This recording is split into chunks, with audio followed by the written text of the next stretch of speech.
Baik, Assalamualaikum warahmatullahi wabarakatuh. Perkenalkan, nama saya Lalu Zulfandi Sabdawirahman dengan NIM 2022D1B125 dengan kelas 3E.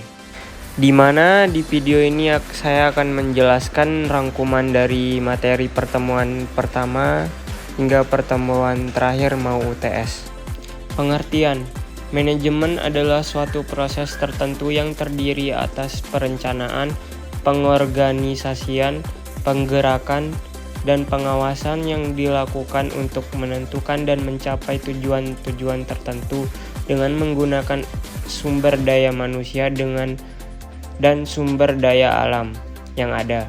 Manajemen merupakan ilmu tentang upaya manusia untuk memanfaatkan semua sumber daya yang dimilikinya untuk mencapai tujuan yang diinginkan secara efektif dan efisien. Baik, di sini ada unsur manajemen terdiri dari 6M, yaitu pertama manusia, kedua material atau barang, ketiga mesin atau mesin, keempat money atau uang, kelima metode atau metode, keenam market atau pasar.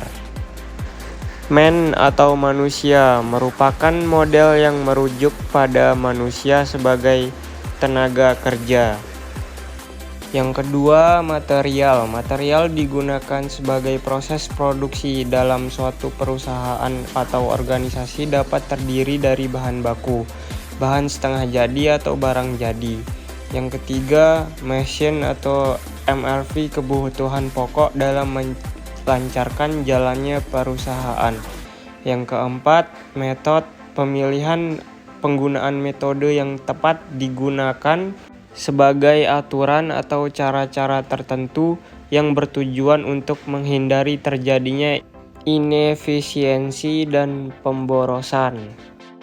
Yang kelima, money atau modal.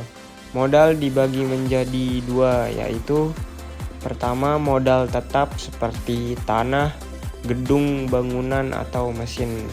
Yang kedua, modal kerja seperti kas atau piutang.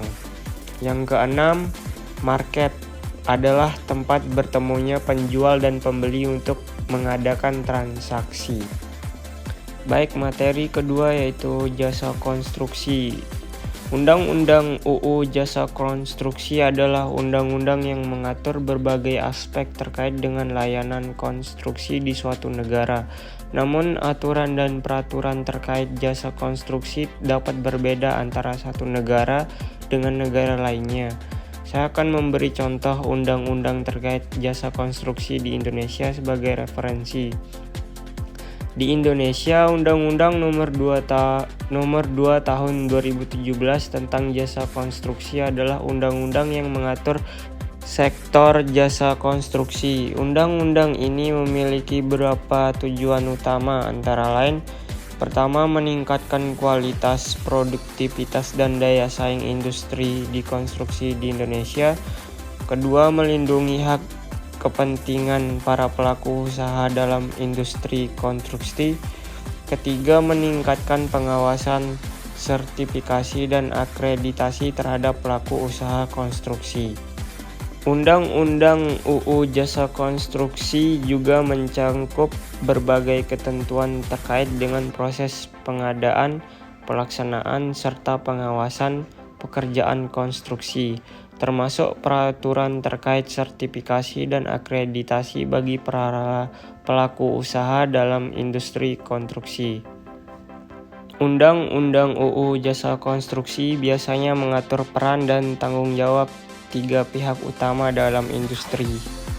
Yang pertama, penyedia jasa. Penyedia jasa konstruksi adalah entitas atau perusahaan yang bertanggung jawab untuk menyediakan layanan konstruksi termasuk desain, perencanaan, pelaksanaan proyek konstruksi, dan pemeliharaan bangunan atau infrastruktur. Mereka dapat berupa kontraktor, konsultan perencana, konsultan manajemen proyek, atau penyedia jasa terkait lainnya. Penyedia jasa konstruksi harus memenuhi persyaratan standar yang ditetapkan dalam undang-undang, termasuk sertifikasi dan akreditasi sesuai ketentuan yang berlaku. Pengguna jasa konstruksi adalah pihak atau entitas yang memerlukan layanan konstruksi untuk membangun atau memelihara bangunan atau infrastruktur. Pengguna jasa dapat berupa pemerintah, swasta, perusahaan, atau individu yang membiayai memerlukan layanan konstruksi. Mereka memiliki tanggung jawab untuk mengikuti prosedur pengadaan yang sesuai, menentukan spesifikasi proyek, serta memastikan bahwa proyek konstruksi memenuhi standar kualitas dan keselamatan yang ditetapkan dalam undang-undang. Ketiga, auditor. Auditor jasa konstruksi adalah pihak independen yang bertugas memeriksa dan menilai kepatuhan penyedia jasa dan pengguna jasa terhadap regulasi dan standar yang berlaku dalam industri konstruksi. Auditor bertanggung jawab untuk memastikan bahwa proyek konstruksi dilaksanakan sesuai dengan kontrak dan spesifikasi, serta memeriksa kualitas, efisiensi, kepatuhan terhadap standar keselamatan. Auditor juga dapat memberikan rekomendasi atau laporan audit kepada pihak terkait untuk perbaikan atau tindakan korektif. Dalam banyak kasus, auditor dapat berperan dalam memastikan transparansi, akuntabilitas, dan kepatuhan dalam proyek konstruksi, sehingga membantu memitigasi risiko dan memastikan bahwa pekerjaan konstruksi dilakukan dengan baik. Auditor biasanya harus memiliki keahlian khusus dalam inspeksi dan audit konstruksi, serta memahami regulasi yang berlaku dalam industri ini. Undang-Undang tentang Jasa Konstruksi Pasal 1. Pertama, jasa konstruksi adalah layan jasa konsultasi konstruksi dan atau pekerjaan konstruksi. Kedua, konsultansi konstruksi adalah layanan keseluruhan atau sebagian kegiatan yang meliputi pengkajian, perencanaan, perancangan, pengawasan, dan manajemen penyelenggaraan konstruksi suatu bangunan. Ketiga, pengerjaan konstruksi adalah keseluruhan atau sebagian kegiatan yang meliputi pembangunan, pengoperasian, pemeliharaan, pembongkaran, dan pembangunan kembali suatu bangunan. Keempat, suatu penyediaan bangunan adalah pengembangan jenis usaha jasa konstruksi yang dibiayai sendiri oleh pemerintah pusat, pemerintah daerah, badan usaha, atau masyarakat, dan dapat melalui pola kerjasama menguasai, mengusahakan, atau meningkatkan kemanfaatan bangunan. Kelima, pengguna jasa adalah pemilik atau pemberi pekerjaan yang menggunakan layanan jasa konstruksi. Keenam, penyedia jasa adalah pemberi layanan jasa konstruksi. Ketujuh, subpenyedia jasa adalah pemberi layanan jasa konstruksi kepada penyedia jasa.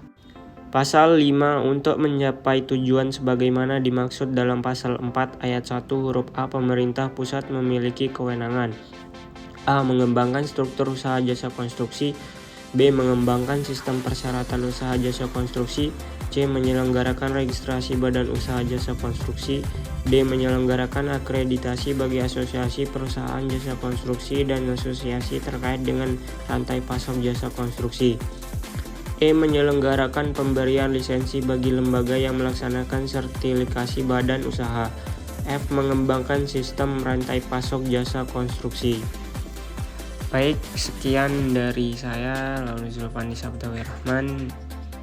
Wassalamualaikum warahmatullahi wabarakatuh.